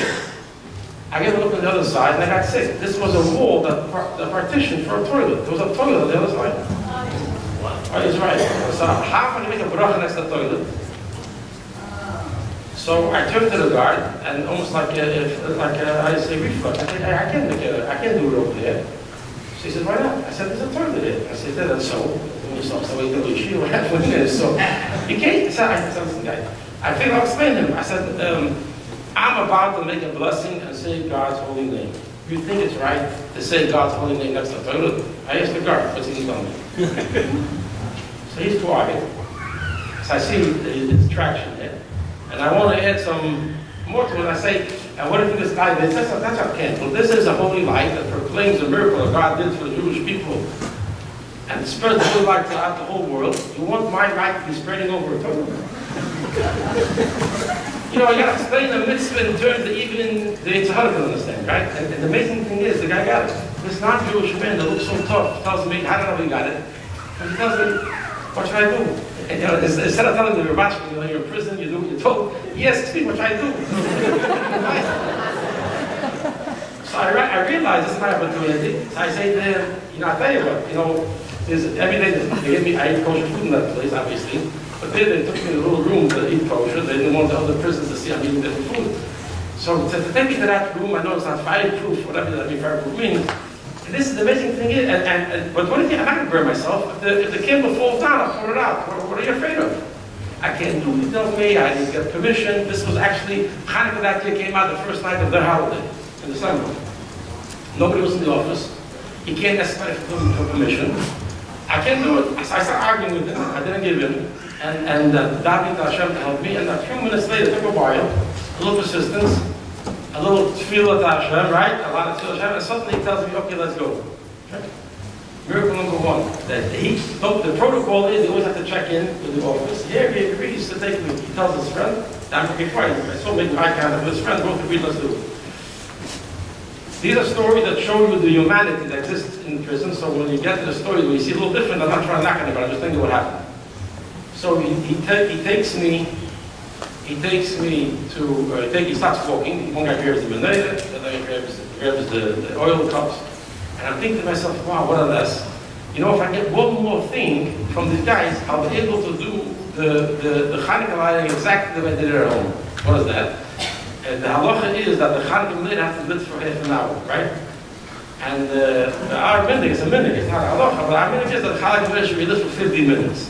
That's the way we like the candles. So I wanted to keep my menorah lit for 50 minutes, and when Aleph got the permission to light the menorah, they asked for the halacha, which is 30 minutes. So I said to the officer, listen, I got one more problem. He said, what's your problem now? I said, listen, I'm not saying it's not Jewish law, it's just a custom, but our custom, you know, I have permission for 30 minutes, but our custom is to light for 15 minutes. Would you mind if I could light for 15 minutes? The guy makes a short stop. And he gives me a look like he's a confused person. You know, 30 minutes, 15 minutes, 12's no good, now 15 minutes. And he tells me, hey, tell me. He looks at me and tells me, how did you do this at home? Forget about all the details, the guy project trains with details.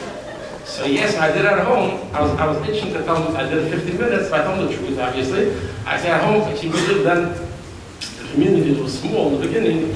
So in our house, we wanted to make a spirit of Hanukkah, so not to be hit and run. You know, you light the menorah right away. We had this rule in the house, as long as the Hanukkah menorah is lit, we should sit around the menorah, play dreidel, eat latkes, sing songs, we should make this so the children should grow up feeling Hanukkah a little better. You know, I'm sure even in LA, you have different schools you can go to, they have nothing to do with it. So I tell you, at home actually we lit the candles as long as the bird, about 2.5 hours. 30, 50, 2.5 hours. This guy looks at me, he got quiet, and I thought maybe I pushed a little too hard. Yeah? Maybe. And then suddenly he tells me something that I needed to hear. He looks at me and he says, okay, you do it here the same way you did it at home. And this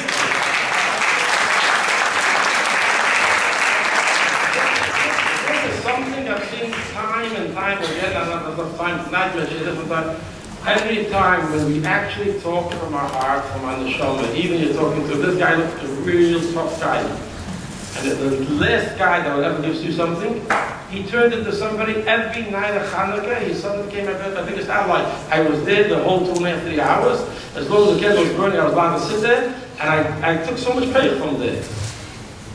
Walking the candles, learning, singing, and not having to do it really good. I took Hanukkah, and then what he told me, the message obviously is to be whatever you are, to be the same Yid.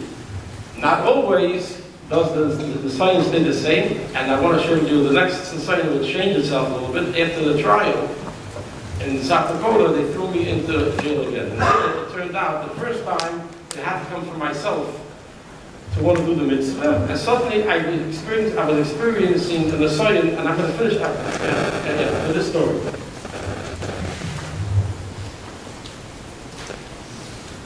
The guard brought me into, as I say quick, I'll just bring out a few points.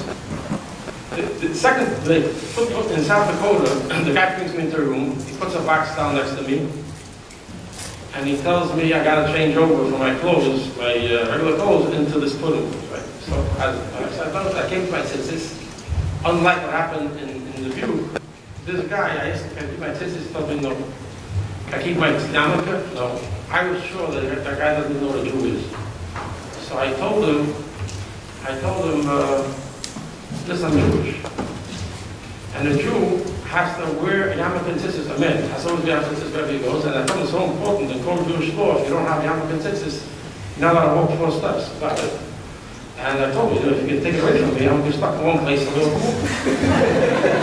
I wasn't really wise, I wanted to let him know that when I'm moving, he knows why. So they should have it.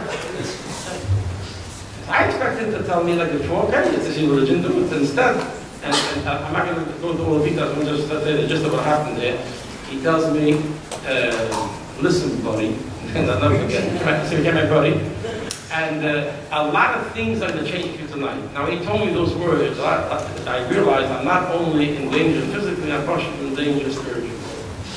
And this is a lesson that goes mamash with the Mulim B'tach. I realized that for me to be alive, I have to retain who I am. And who am I? I'm a Yid. I have the neshama, and that can't change. I physically can be here. So I told the guy, I'm sorry, I can't do it. He got to the rate, he sends in his offer, the lieutenant. The lieutenant walks in, and he goes, say, what's going on? Why am I making trouble? So I said to him, listen, I'm not making any trouble. I'm Jewish. Anyway, it's a Jewish law. I told the guy, take it away. I can't walk. I need to walk around. So he had enough seichel. He tells me, I'll check the rabbi. Now, if the rabbi would have said he's not happy, which he should have said, well, then end the story. But as they still wanted me to go through this and so, and I came out better for it. I was shit this same way. The rabbi says you got a piece of paper, and the rabbi tells me, he reads it, he's reading it. He says, listen, first of all, you should know you're in prison. Oh, thank you. and in prison, they're the boss. The officer, you have to listen to what they do. They take it over, you have to listen to it. That's not true, because the Eibush is my boss. The Eibush is my king. And the Eibush says, I have tzitzis, and I, Baruch Hashem, live in this beautiful country, and the country allows me to wear tzitzis. I have to ask for tzitzis, right? So I suddenly realized that this guy, but the rabbi is putting in ideas into this lieutenant's head, why I have to listen to him and take it away. So I realized I have to explain to him the difference between the body and the soul. Sure. So I told him, listen, a Jew has a body and a soul. I gave the whole story, and his credit let me talk. And I even told him that there's a great Rebbe, the Lubavitch Rebbe in Russia, and he was put into prison, and he came out of prison. He said only the Jewish body went into exile, not the Jewish soul. What difference does it make? What is the thing here? The soul is where the body is. And here is a key you can take for you where we live life. When you know that only your body is in Golus and you have a part of you, a very important part of you that's not in Golus, that's always connected with Hashem, if you live with that part, then not only is your soul not in Golus, your body is also not in Golus.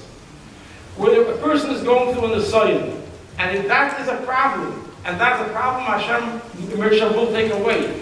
But he knows a part of him that is not stuck into this problem. So the key is, if you live with your neshama and get closer to Hashem, do Torah mitzvahs.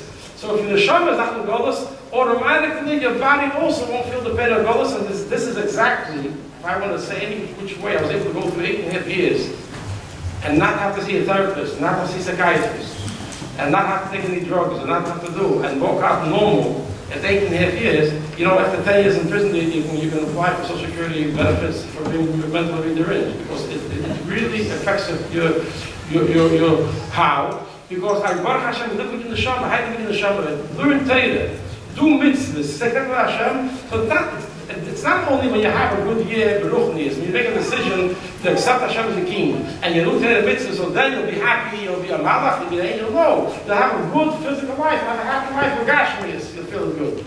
So I gave the guy a speech, something like that.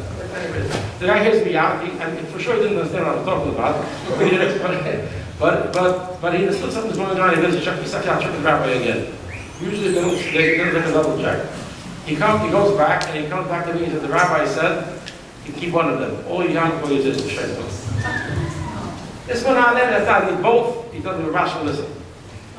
If you listen to me, I'll let you out. If not, I'm going to throw you into solitary confinement. It's a shul. So I told him, they call it shul, they don't call it solitary confinement, because it's a torture. So I says, I don't want to go to any shoes, but my advocates I can't take off. So he came in, and I wound up, long story short, I wound up in this solitary confinement for this night. And this is probably the hardest night that I had. 8.5 years for this night. Not only did they put me on Purim clothes, they actually put me on clothes from a shul. They wrote that they sound crazy. They told me to put on clothes from an insane asylum. And they took away my advocates. And I was sitting over there, and I was flying through a very dark cloud. And then this is why I started the story. I kept focused, and this is it. Right away, when the person goes through trouble, and right asks this question that comes to your mind, what's up and what's down, what I do now. And this I did, that the other way around. I'm going through a hardship. My answer to the hardship is get closer to Hashem, not further than Hashem. They turn around, everyone wants to try to tell you go through hardship, back off, take it easy, watch on television, do something else. No, get closer to Hashem. That's what I decided to do. And the next morning, Baruch Hashem, 2 officers came there. They sent us a package. To make a long story short, 5 o'clock in the morning, they brought me back my application. I got it back. And this was the beginning of, I didn't know then, about almost 8 years of this, more than 8 years, of going through easier times, harder times. But here, Hashem, if I chas v'shalom, let's say like this, if I chas v'shalom would have decided, you know what, I can't do it, the different I'm stronger, I don't have it, and therefore I'm going to, I will not only be destroyed, but who knows how I come out, I'll be morally and mentally in a very, very, very bad place. The other way around, because I stay close to Hashem and His mitzvahs, you know when you do a mitzvah, you connect with Hashem. You connect with Hashem, the energy, the koyach from Hashem comes into you. And then not only have you limited koyach, you have the infinite koyach. And I always remember, I promise you one more story, but this I must tell you this to the mail. They used to give out the mail every single day. And that's a lesson for life. Baruch Hashem, the first few years, I used to get a lot of mail. See a lot of mail. And I saw this, I saw this as another sign from Hashem that He's with me. The guy would come into the room, big room, he'd make an announcement mail all in a bag, and all the 120 guys in this building would come around, and everybody was waiting to see if they're getting mail. I was there too. People are picking up one piece of mail, some people no mail. I was getting like 5, 10, sometimes 20, 30, 40 pieces of mail a day. I mean, every day, the guys joke with me, if it's a day that enters the wire, you're getting mail. Monday, Tuesday, Wednesday, Thursday, Friday, But the one officer, one that dignity, I'm getting a lot of mail. Not only him, but one day this guy comes over to me, with a tiny, big guy. He tells me, hey, this. Why are you taking away all our mail?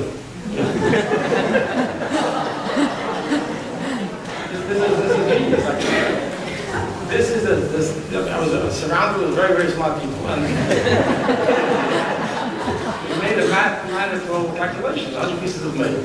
Yeah? 100 people, each one gets one. I'm taking 40. Where's my mail come from that? I looked at this guy, this belief, and I generally didn't get involved with these guys with any debates. But here, I couldn't, a guy is accusing me of taking something away. I can't, so I said to him, how do you think I'm taking away your mail? Look, every single envelope says Shalom Rabashkin, the president of the what are you having in your And he's standing there, he didn't get it. He wanted more explanation. That's the problem. So I asked him, listen, I trust God, I'm going home every single day. I'm going home today, so even tomorrow, you're getting more mail because I left. Of course not. That's my mail. When I'm leaving, my mail's going with me. Actually, when I left, I mailed one letter a few hours before I was supposed to have it. I never mailed a letter in the middle of the day. That day, I mailed a letter at 2 o'clock. The mail only moves at 9:30. I mailed a letter on Wednesday about 2 o'clock, and that letter was in the mailbox, so it got mailed out of the prison after I was out of it, so it came postmarked there. In any case, and he's still saying that he wants to get some more explanation. It was a difficult problem. So I say to him, I learned in yeshiva, so I'm going to give him now a word. Yeah? So I said, let's say you get my letter. You couldn't even read it. You couldn't even read it. I said, look, I pulled out a letter I was sure that was written in Yiddish or Hebrew. And I said to him, look, can you read it? Of course I couldn't read it. I said, what do you think it says there? It says, dear Shalom Rabashkin, that's me, not you, right? And I started telling them, they're praying for me, and they're telling me to be strong. They're talking to me after you. What do you have in my letters? He finally went away. And for a few weeks, I was very nervous. I wanted to talk about status. I didn't want to get into the guy's face. I asked the guy that I was with in the room, there was a tough guy there. I said, do me a favor, you take the mail. I don't want to be around these guys.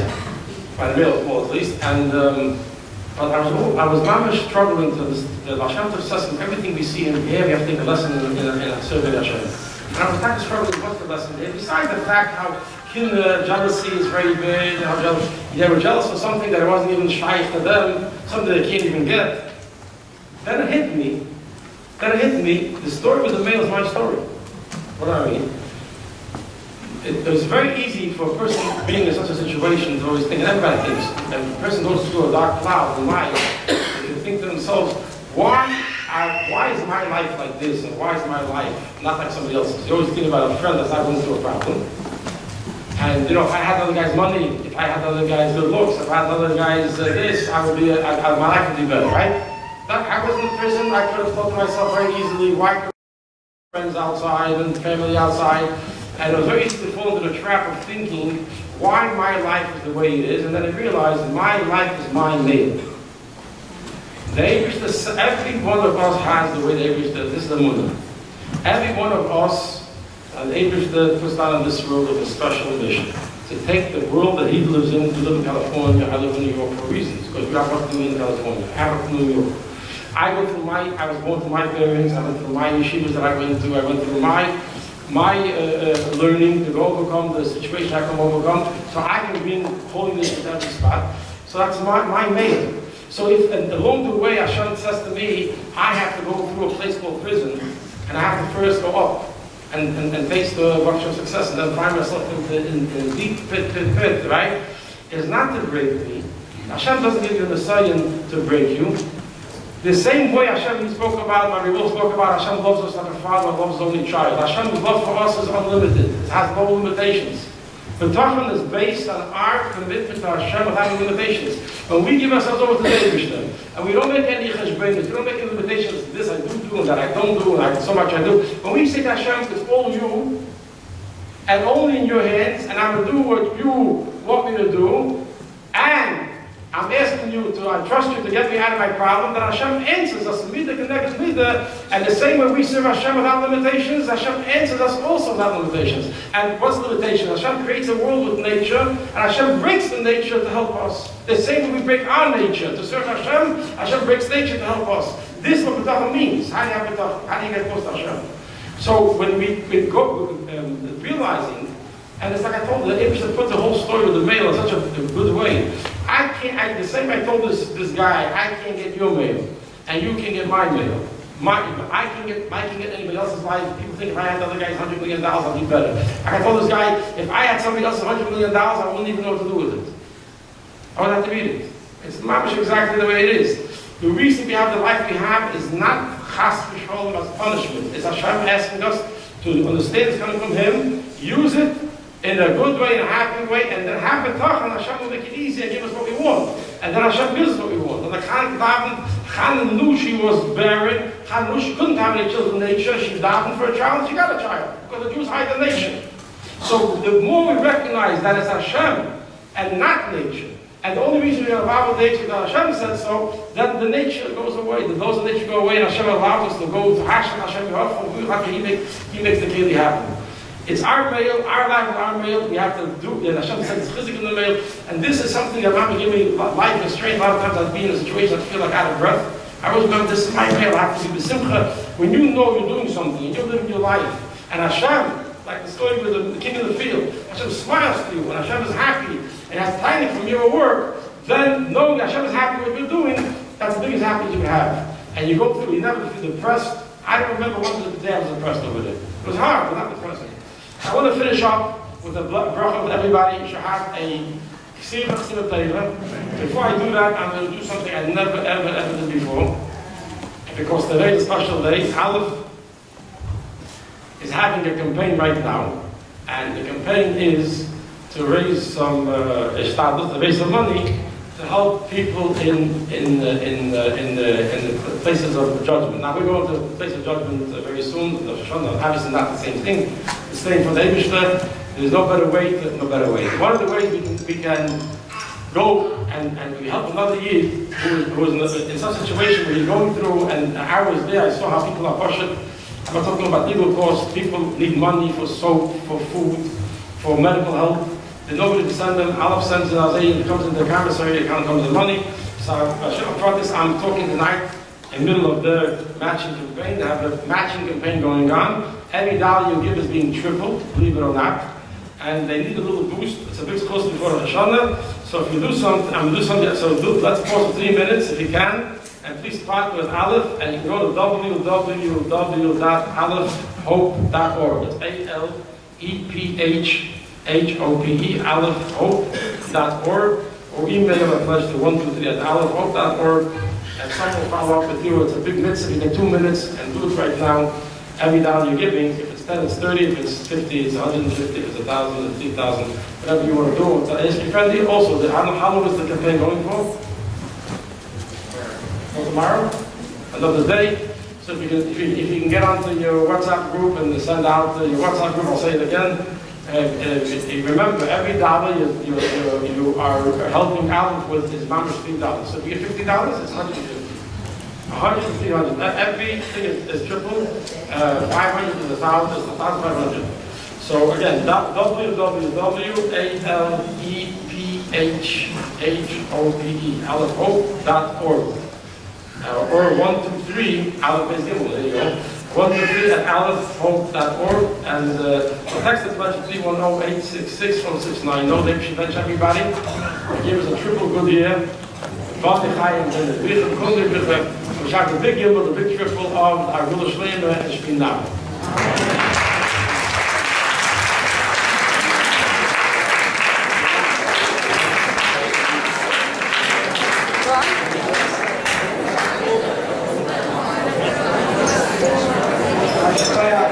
Thank you so much.